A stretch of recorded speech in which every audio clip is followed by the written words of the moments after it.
हाय। आज का टॉपिक है बिग बैंग थ्योरी। तो the big bang theory postulated in 1950s and 1960s and validated in 1922 through convincing evidences received from COB. The full form of COB is Cosmic Background Explorer. Explain the origin of universe and everything that we see in our universe. तो देखते हैं big bang theory क्या है। Universe was born about 13.8 million years ago in an event called as Big Bang.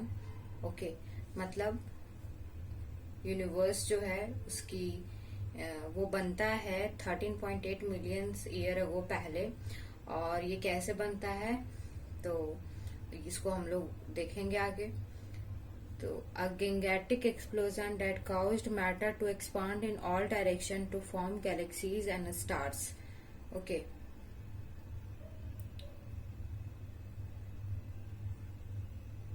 तो देखते हैं, सबसे पहले हम लोग इसका प्रोसेस देखते हैं। तो यहाँ पे दिख रहा होगा ये जो बिग बैंग थ्योरी है वो उसके अकॉर्डिंग है कि एक निबुला है। निबुला क्या होता है? निबुला होता है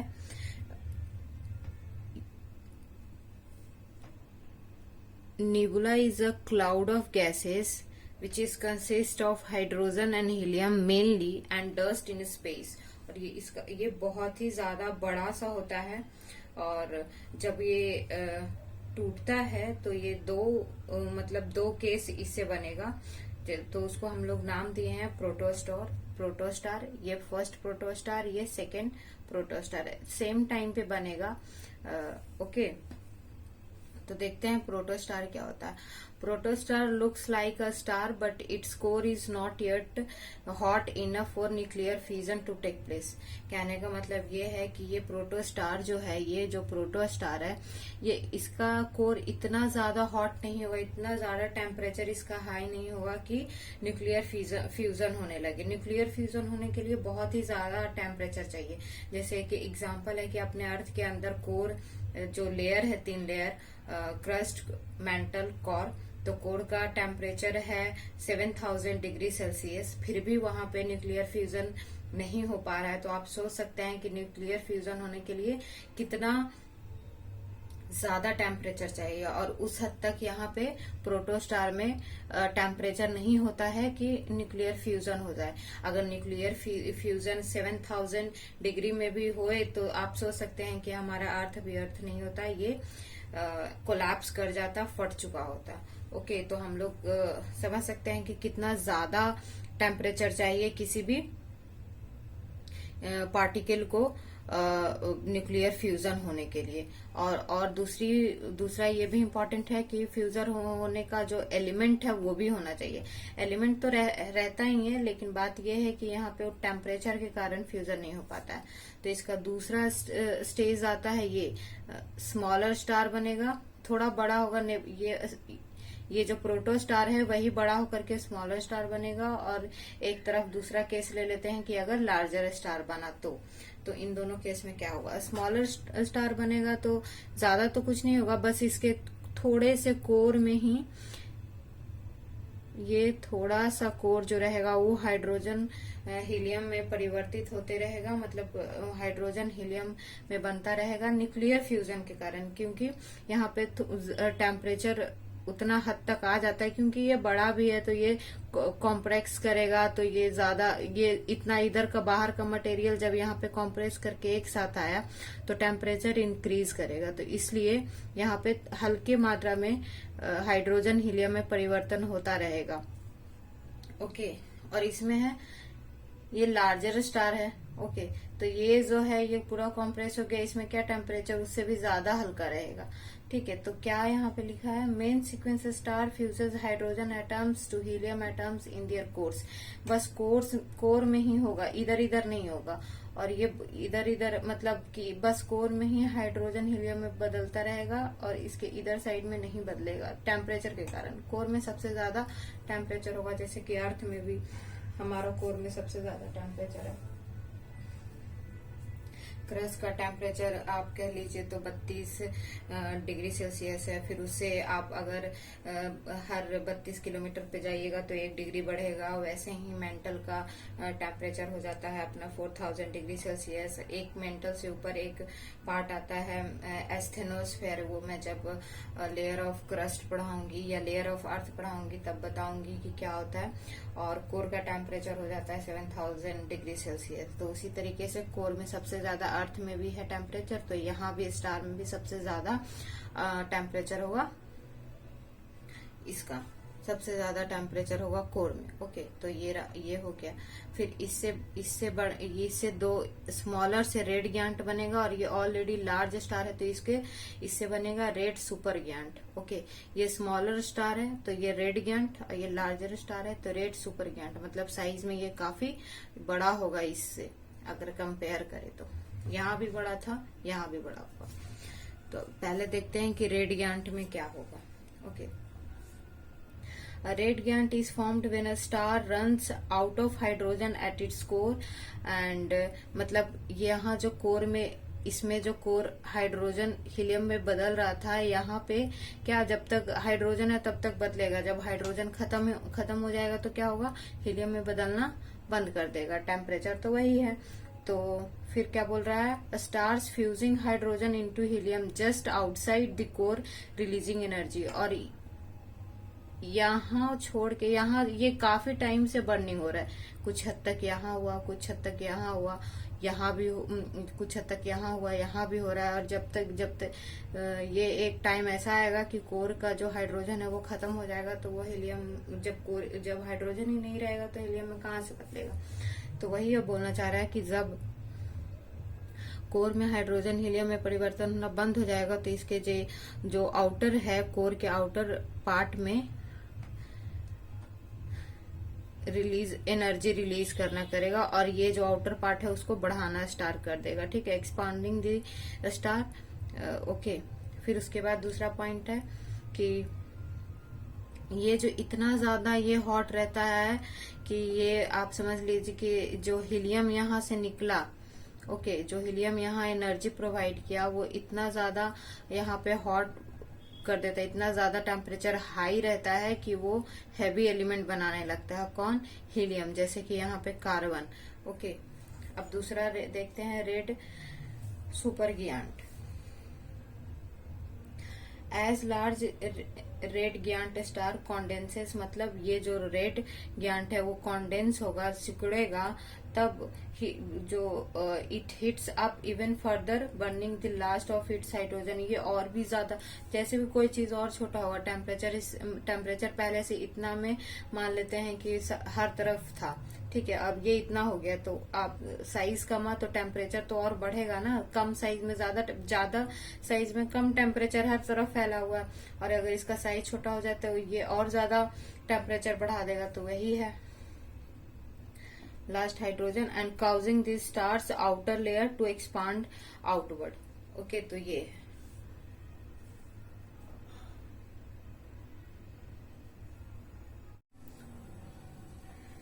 तो ये रेड गिगांट बना था। ओके, और ये रेड सुपर गिगांट बना।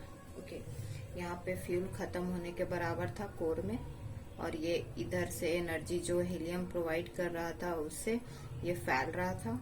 ओके, यहाँ पे भी सेम चीज हो रहा था, कंडेंस हो रहा था, और मतलब हाइड्रोजन जो है इसमें ये लास्ट होने के कगार पे है। तो अब हम लोग देखते हैं कि इससे नेक्स्ट स्टेज क्या बनेगा। तो इसके बाद बनेगा प्लैनेटरी नेबुला।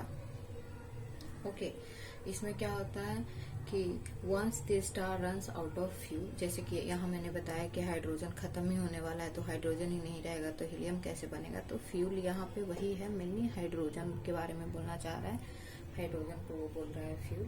ओके, तो once star runs out of fuel the star will collapsed under the influence of gravity. जब उसमें आप देखिएगा कि किसी भी चीज में हमारे में ही जब एनर्जी खत्म हो जाती है तो हम ऐसा माना जाता है कि हमारी डेथ हो चुकी है।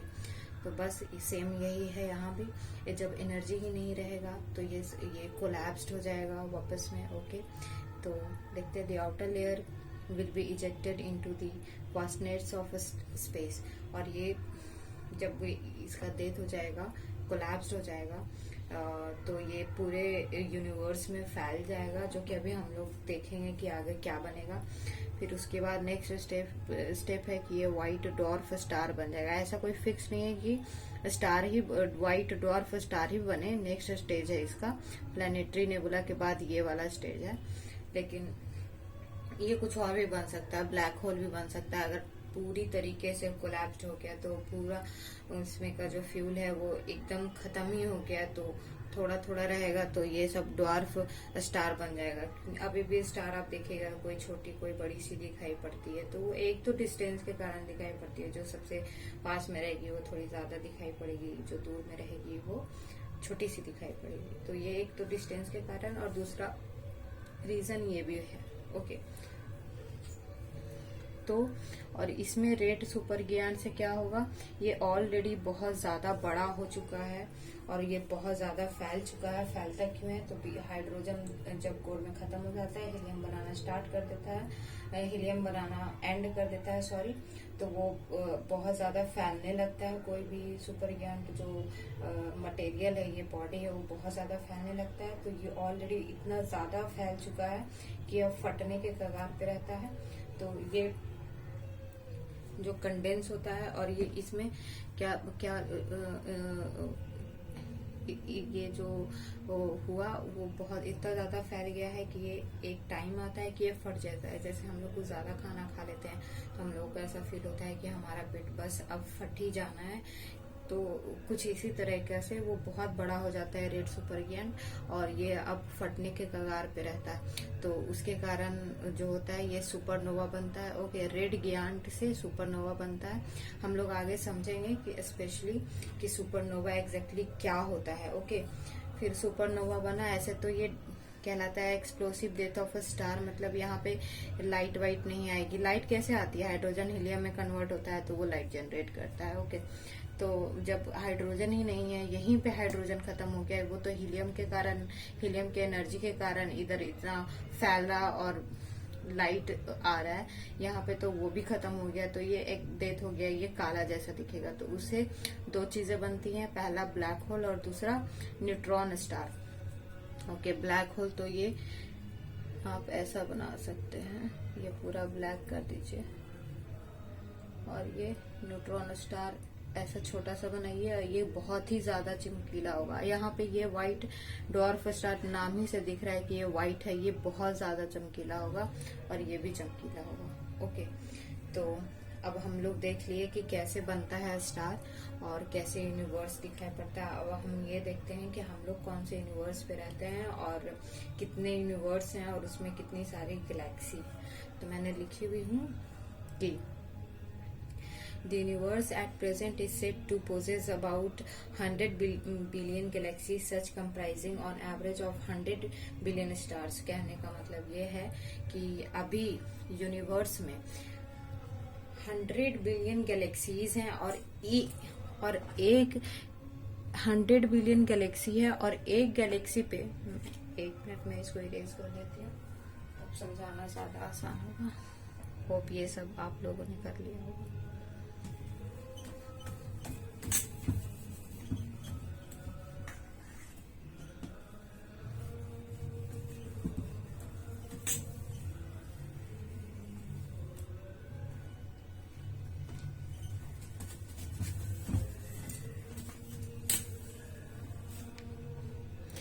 तो कहने का मतलब है कि टोटल ऐसा माना गया है कि 100 बिलियन